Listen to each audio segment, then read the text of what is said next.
took Lofgren's cab back to town. But you would be wrong. Yeah.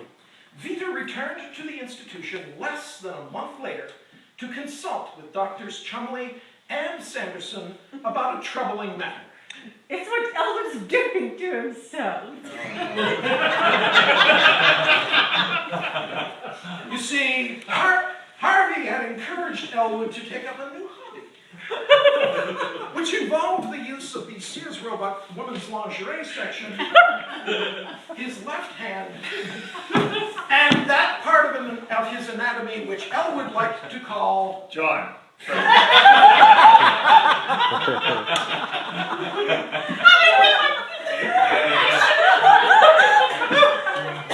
In fact, several times a day, Elwood would say to it, I happen to have a little free time now, and you're welcome to all of it. and as he explained to Dr. Sanderson, I've enjoyed it too, Doctor.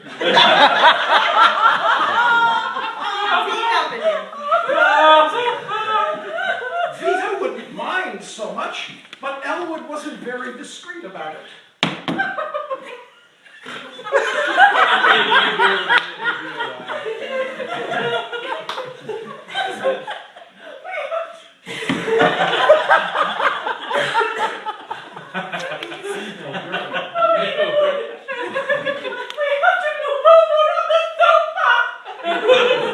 Try that again. We have to move over on the sofa.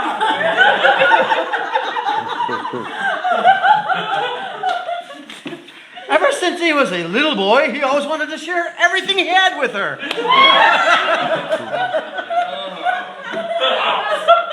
Elwood would cry out, Vita, isn't this wonderful? and he would ask her, Would you care to try it?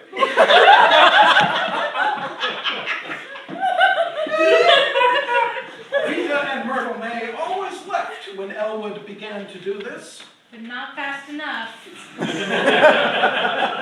although When they leave impressed.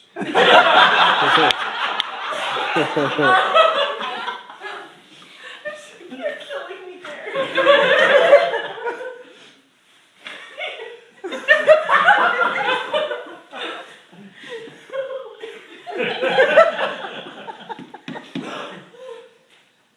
Do it. Fine, I'll take her line. Okay, I got it. Oh, he is every bit as big as Elwood says he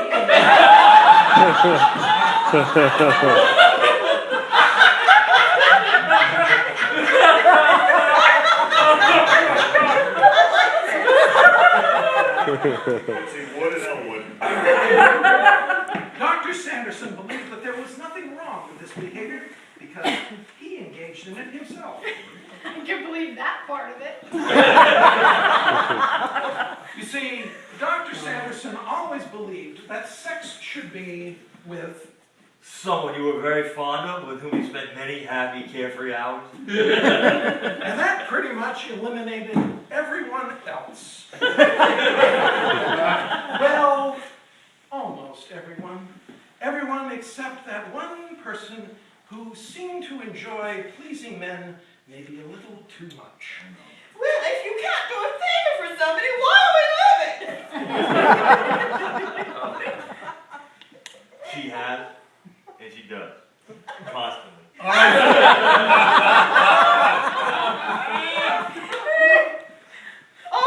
Oh, really? No. She is a very sick woman. Oh, really? Well, that's nice of you to say so, I'm sure. When Dr. Chumley caught them en flagrante one evening, he had only this to say to Dr. Sanderson. Oh, you poor thing.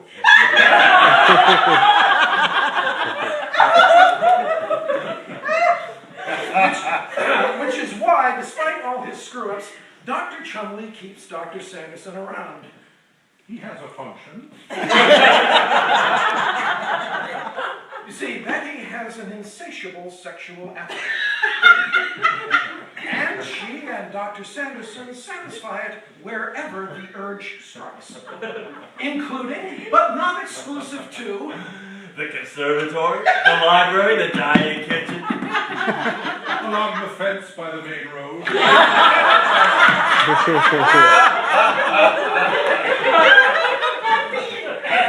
And even The green elevator. Oh, that's an interesting little news item, and you are perfectly free to pass it around. You see, Dr. Chumley's tastes are a little different from those of his associates, as Betty discovered on their wedding night. He seemed quite disappointed. Oh. Until she realized what it was he really liked. I told him he could ride in the back seat.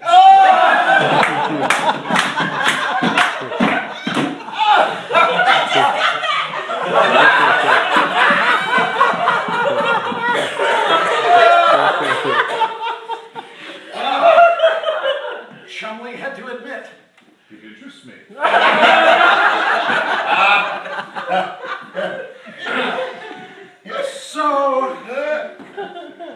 So they played hide the thermometer throughout their married life. Oh my goodness. And Betty had a little signal for him for whenever she was in the mood. Give a quick little diagnosis, Willie.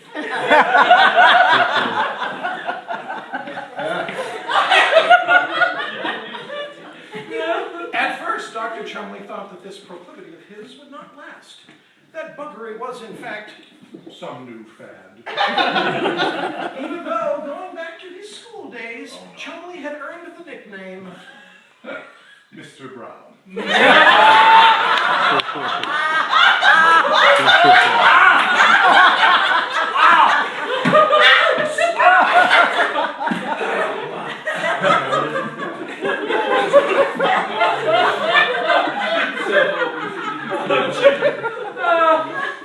However, when Vita brought Elwood in for treatment of his self-abuse problem, Chumley couldn't help himself. I must be alone with this man.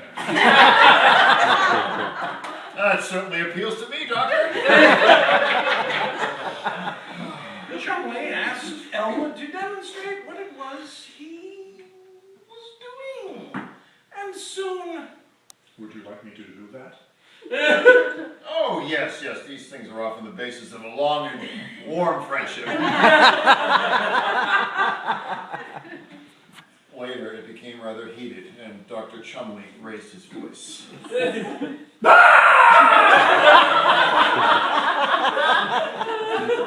evening wore on. Meanwhile, disappointed by the attention that Dr. Sanderson was giving to himself and to Mrs. Chumley, Nurse Kelly sought solace elsewhere. She visited Vita and Myrtle May for advice, and Myrtle told her about a present that she and her mother got from Elwood. Wait till I show you something he brought home about 6 months ago. It was a cylindrical object he found at a special store in... Pasadena. Vita called it... Taurus the bull.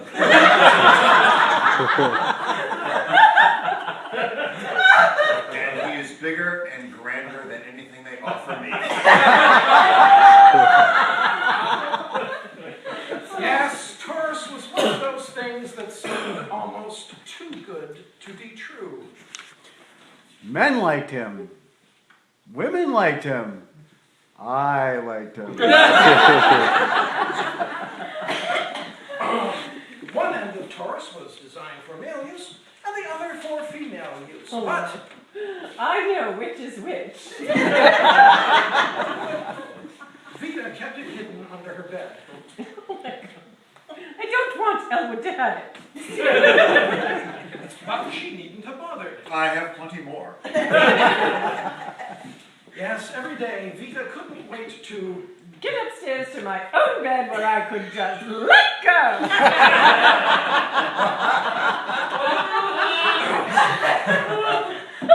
And what's good for mother was also good for daughter. Oh no. That's what Mother always told me to do.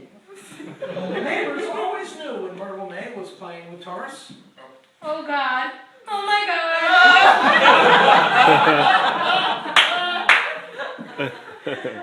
Taurus the bull made Vita Vika and Myrtle May popular amongst other women in town because they brought it with them wherever they went. Really, I must have them over. Nurse Kelly had seen something like it at Chumley's Rest weeks before. She thought, Perhaps it belongs to one of the patients. but no, it belonged to Wilson, who could be found using it on various orifices. Here and there, now and then, this one and that one, always at my own caprice. Which explains how he got This old blister.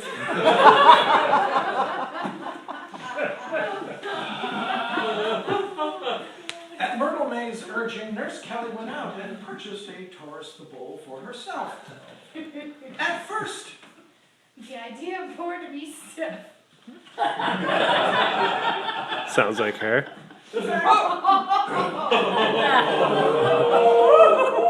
in fact, her reaction was a bit subdued at first. Nothing unusual. And then a little while later, That's strange. until Whew, now I can breathe again.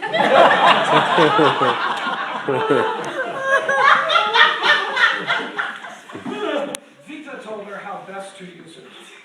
Now lift up your head and smile and go back in as though nothing had happened.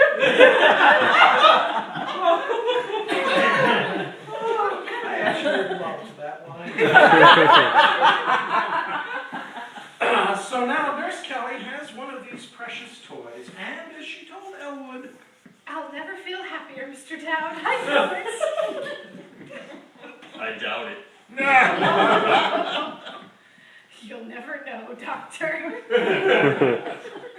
so in the end, as Harvey knew very well, there was no cure for the madness these people had fallen into. Like the other inmates of the asylum, like Kathy and Joey, David, Charles, like Lacey and Waylon, and Jean Marie, like Gay and Jason. Tommy Cooper. Like Kevin.